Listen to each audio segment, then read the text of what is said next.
என் அன்பு குழந்தையே, அல்லும் பகலும் உன்னை பற்றியே எனது சிந்தனை. எனக்கு உறக்கம் என்பது இல்லை. திரும்ப திரும்ப உன்னுடைய பெயரையே உச்சரித்த வண்ணம் உள்ளேன். ஒவ்வொரு அடியிலும் உன்னை நான் கவனித்துக் கொண்டுதான் இருக்கின்றேன். உனக்கு என்ன நேரும் என்பதை நான் மட்டுமே அறிவேன். உனக்காக உன்னுடைய வேதனைகளை எல்லாம் அகற்றி நீ அனுபவிக்க வேண்டிய கர்ம பலன்களில் பாதியை நான் அனுபவித்துக் கொண்டிருக்கின்றேன். உன்னை நான் ஒருபோதும் மறவேன். 2000 மைல்களுக்கு அப்பால் நீ இருப்பினும் உன்னை நினைவில் வைத்திருப்பேன். நான் உன்னுடைய பக்தியை விரும்புகின்றேன். உனது அன்பில் அகம் மகிழ்ந்து உள்ளேன். நீ சதா சர்வ காலமும் என்னை பற்றி நினைப்பதைப் போலத்தான் நானும் உன்னை பற்றியே நினைத்துக் கொண்டிருக்கின்றேன். உன்னை நான் சரி செய்து கொண்டும் வருகின்றேன் என்று உணர்ந்து என்னுடைய வார்த்தைகளை எல்லாம் செவிசாய்த்து நான் கூறிய மாற்றங்களை உன்னுடைய மனதிலும் வாழ்விலும் செய்து கொண்டுதான் வருகின்றாய். நல்ல விஷயம்தான். ஆனால் ஒரு விஷயத்தை மட்டும் உன்னால் மாற்ற முடியாமல் நீ திணறிக் கொண்டிருக்கின்றாய். அது என்னுடைய கண்களிலிருந்து எப்படி தப்ப முடியும்? மற்றவர்கள் உன்னை எந்த வகையில் வசை பாடினாலும் அவர்களுக்கு பதில் நீ கூறாதே. அந்த வார்த்தைகளை உன்னுடைய தலையில் சுமக்காதே. அவர்கள் பேசும் எதையும் உன்னுடைய மனதில் ஏற்றிக்கொள்ளாதே. அவர்களுக்கு எந்த பதிலும் நீ தர வேண்டிய அவசியமில்லை. அப்படி பதில் கூறும் தருவாயில் இருந்தாலும் நீ தவறே செய்யாவிட்டாலும் மன்னித்து விடுங்கள் என்று கூறி அவர்களிடமிருந்து நீ விலகிவிடு. நான் ஏன் தவறு செய்யாமல் மன்னிப்பு கேட்க வேண்டும் என்றுதானே யோசிக்கின்றாய்? நீயும் அவர்களுடன் சமமாய் வாக்குவாதம் செய்தால் இழந்து போவது உன்னுடைய நிம்மதிதான். அதனால் நீ வாக்குவாதம் செய்யும் சூழ்நிலை வந்தால் அவ்விடத்தை விட்டு நகர்ந்து விடு. அதற்கு மேலும் அவர்கள் பேசினால் சிரித்துக் கொண்டு வந்துவிடு. உன்னை வெறுப்பவர்களிடம் நடந்து கொள்ளும் இவ்விதத்தை நீ புரிந்து கொண்டால் எல்லாம் வசமாகும். அதே போல மற்றவர்களை நேசிப்பதில் தவறில்லை. ஆனால் அவர்கள்தான் உலகம் என்று இருக்காதே. அவர்கள் அன்பிற்கு சார்ந்திருக்காதே. அந்த அன்பு சில சூழ்நிலைகளில் குறைந்து போகலாம். அப்போது நீ ஏமாந்து உன்னுடைய வாழ்க்கையில் வெறுமையை காண்பாய். நான் சொல்வதை தெளிவாக புரிந்து கொள். அன்பு வைப்பது தவறில்லை. ஆனால் அளவு கடந்த அன்பே எதிர்பார்ப்பு ஏற்படும். அதில் நீ மாட்டிக்கொள்ளாதே. அது உன்னுடைய வாழ்க்கையில் நிம்மதியற்ற சூழ்நிலையை உருவாக்கிவிடும். ஏனென்றால் இவ்வுலகில் சார்ந்திருக்கும் அளவிற்கு எதுவும் இங்கே நிரந்தரமில்லை. இவ்வுலகில் நீ பிறந்தாய் வாழ்ந்தாய் என்று இருக்காதே. மற்றவர்களின் உணர்வை உன்னுடைய உணர்வாக மதித்து நட.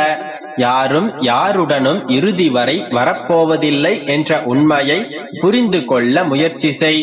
அன்பு வைக்கின்றேன் என்று சொல்லி ஏமாந்து போய் நிற்காதே. உனக்கு உரிமை இல்லாத ஒன்றை, உன்னுடைய வாழ்க்கையில் ஒவ்வாத ஒன்றை நீ இழுத்து வைக்க முடியாது. அதே போலத்தான் உனக்கான ஒன்றை ஒருபோதும் நீ இழந்து விடவும் முடியாது. எனவே உன்னுடைய அன்பு உன்னிடம் வந்து சேரும் வரை, உனக்கான உறவு உன்னை நாடும் வரை சற்று பொறுமையாக நீரு. பரிசுத்த ஆத்மாவில் எழும் அன்பு வென்றுவிடும். எனவே உன்னுடைய அன்பு உன்னை நாடி வரும். எனது இந்த வார்த்தைகளை நீ சரியாக புரிந்து கொண்டால் இனி ஒருபோதும் உன்னுடைய வாழ்க்கையில் நீ கலங்கி நிற்க மாட்டாய். இன்று முதல், இந்த நொடி முதலே ஒரு தெளிவு உன்னுடைய மனதில் பிறக்கும். இனி நீ மகிழ்ச்சியாக மட்டுமே இருப்பாய். நம்பிக்கையோடு இரு. தைரியமும் தன்னம்பிக்கையும் தான் ஒரு மனிதனை இந்த உலகத்தில் வாழ வைக்கும் என்கின்ற உண்மையை உணர்ந்து கொள்.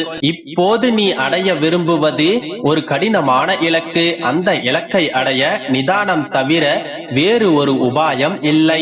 இந்த பக்குவத்தை அடைந்து விட்டால் எத்துன்பமும் உன்னை நெருங்காது என்பதை புரிந்து கொள். உன்னுடைய அப்பா நான் உன்னுடன் இருக்கும் போது உன்னால் யாருக்கும் தீங்கு விளைவிக்க முடியாது. அதே போல உனக்கும் யாராலும் தீங்கு விளைவிக்க முடியாது. எந்த சூழ்நிலையையும் கண்டு பயப்படாதே. உன்னுடைய அப்பாவின் மீது நம்பிக்கை வை. நீ நடக்காது என்று முடிவு செய்த காரியங்களையும் கூட உன்னுடைய அப்பாவால் நடத்தி வைக்க இயலும் எனும்போது நீ நடக்குமா என்று காத்து கொண்டிருக்கும் காரியத்தை நிறைவேற்ற எனக்கு ஒரு நொடி போதுமல்லவா? இப்பொழுது கூறுகின்றேன் கேள். நீ நீண்ட காலமாக காத்து கொண்டிருக்கும் காரியம் நிச்சயமாக நடக்கும். நான் நடத்தி காட்டுகின்றேன். என்னுடைய அனுக்கிரகம் உனக்கு நிரந்தரமாக இருக்கும். எப்பொழுதும் என் மேல் நம்பிக்கை கொண்டு நல்ல செயல்களை செய்து கொண்டு வா. நீ விரும்புவதை எல்லாம் நான் நிறைவேற்றி தருகின்றேன்.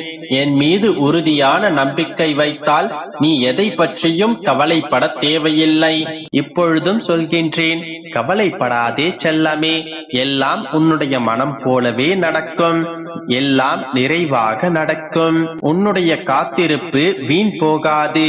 துன்பங்கள் எல்லாம் இன்பங்களாக மாறும் தருணம் வந்து விட்டது. நம்பிக்கையோடு இரு, நல்லதே நடக்கும். என் அன்பு குழந்தையே, உனக்கு ஒரு விஷயம் சொல்கின்றேன், கவனமாக கேள். நான் எப்போதும் உன்னுடன் தான் இருக்கின்றேன். நீ எப்போது என்னை முழுமையாக என் பாதங்களில் வந்து சரணடைந்தாயோ அப்போதே நான் உன்னுடைய கரங்களை பற்றி விட்டேன். நீ கவலைப்படாமல் இரு. எந்த ஒரு ஆபத்திலிருந்தும் நீ நிச்சயமாக காப்பாற்றப்படுவாய். இதில் உனக்கு எந்தவித சந்தேகமும் வேண்டாம் குழந்தையே.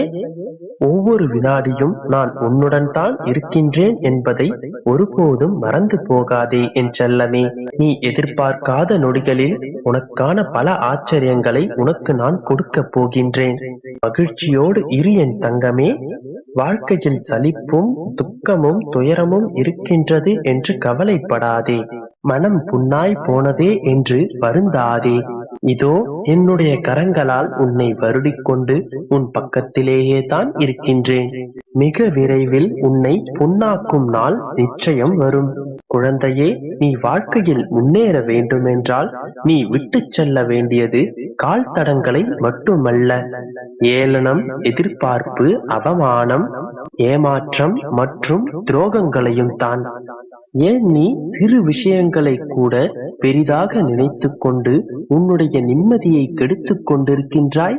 உனக்கு வெளியில் இருக்கும் கஷ்டங்களை காட்டிலும் உன் மனதில் இருக்கும் எண்ணங்கள் அதன் வெளிப்பாடாய் மற்றவர்களிடம் பேசும் வார்த்தைகளால் தான் செய்வதறியாது சக்தி இல்லாமல் தளர்ந்து போய் காட்சியளிக்கின்றாய். வருந்தாதே என் கண்மணி. உறவுகள் உன்னை தூக்கி எறிந்தால் அதற்காக கவலைப்படாதே. அவர்களே உன்னை தேடி வரும்படியான வாழ்வை நீ வாழ்ந்து காட்டு. உன்னுடைய சந்தோஷத்தில்தான் என்னுடைய சந்தோஷம் இருக்கின்றது. வாழ்க்கையில் எல்லா சூழ்நிலையிலும் நீ தைரியமாக செயல்படு. அதன் பிறகு உனக்கு வெற்றி நிச்சயம். என்னுடைய ஆசி உனக்கு என்றும் உண்டு. குழந்தையே, அன்பை பகிர், கருணையுடன் இரு, கொடுத்து பழகு. உன்னில்